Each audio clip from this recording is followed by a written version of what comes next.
आज मैं आपके साथ एक बहुत ही आसान, नरम और स्पंजी केक की रेसिपी शेयर करने जा रही हूँ। तो चलिए रेसिपी स्टार्ट करते हैं। यहाँ पर मैं एक बाउल लूँगी और एक छन्नी लूँगी। इसमें मैं 2 बाउल जो मैंने गंदम का आटा लिया था, जो हर घर में अवेलेबल है, वो छान लेना है अपने इसको अच्छी तरीके से। और इन दोनों बाउल को छानने के बाद आपने इसमें जो हाफ़ चम्मच मैंने मीठा सोडा लिया था वो आपने ऐड कर देना है।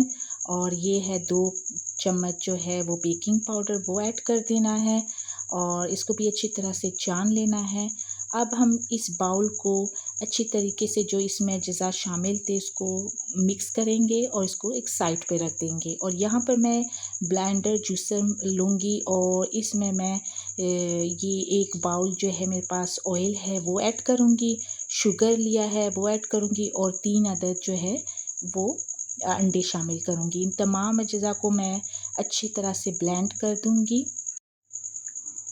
अब इसमें बाउल में मैं आहिस्ता-आहिस्ता से जो मैंने बैटर रेडी किया था, वो इसमें आहिस्ता-आहिस्ता मैं ऐड करती जाऊँगी और अगर ज़रूरत पड़े तो मैं इसमें दूध भी ऐड करती जाऊँगी।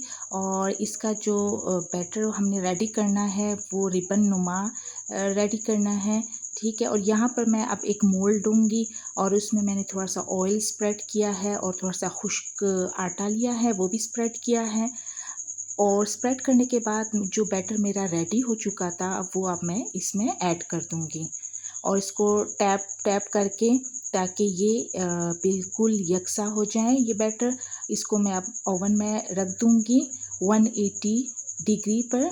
और जो रॉड्स है ऊपर और नीचे वाले दोनों को मैं ऑन कर दूँगी और तकरीबन मुझे 1 घंटा लगा था इस केक को रेडी करने में।